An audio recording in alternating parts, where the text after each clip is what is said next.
Top quality और consistent performance के लिए सिर्फ सिल्वर पंप नाम याद रखना। સુરતમાં શેરડીની રોપણીને લઈને ખેડૂતો તેમજ શુગર મિલ વચ્ચેનો વિવાદનો અંત આવ્યો છે। ઓક્ટોબરમાં જ શેરડી રોપણી કરવાની સૂચના આપવામાં આવી છે। ગુજરાત ખાંડ ઉદ્યોગ સંઘ દ્વારા પ્રથમવાર ખેડૂતોના હિતમાં નિર્ણય લેવાયો છે।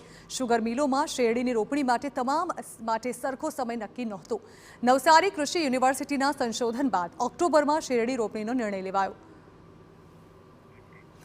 તો દક્ષિણ ગુજરાત અને સુરત જિલ્લામાં મોટાભાગના ખેડૂતો શેરડીની ખેતી કરે છે। છેલ્લા કેટલાક મહિનાઓથી શેરડી રોપણીના સમય મુદ્દે શુગર મિલ સંચાલકો અને ખેડૂતો વચ્ચે વિવાદ ચાલી રહ્યો હતો।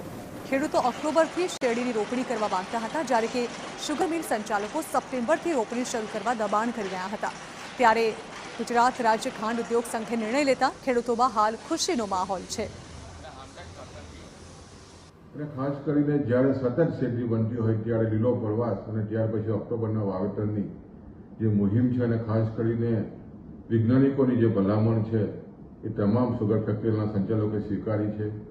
એને અમે અભિનંદન આપીએ છીએ અને આવનારા દિવસોમાં જે શેરડીનું ઉત્પાદન ઘટી રહ્યું છે એને ફરી પાછું વૈજ્ઞાનિક ધોરણ અને ખાસ કરીને પ્રાકૃતિક ખેતી સાથે જોડીને આ ઉત્પાદન વધારીએ એવી લાગણી વ્યક્ત કરું છું।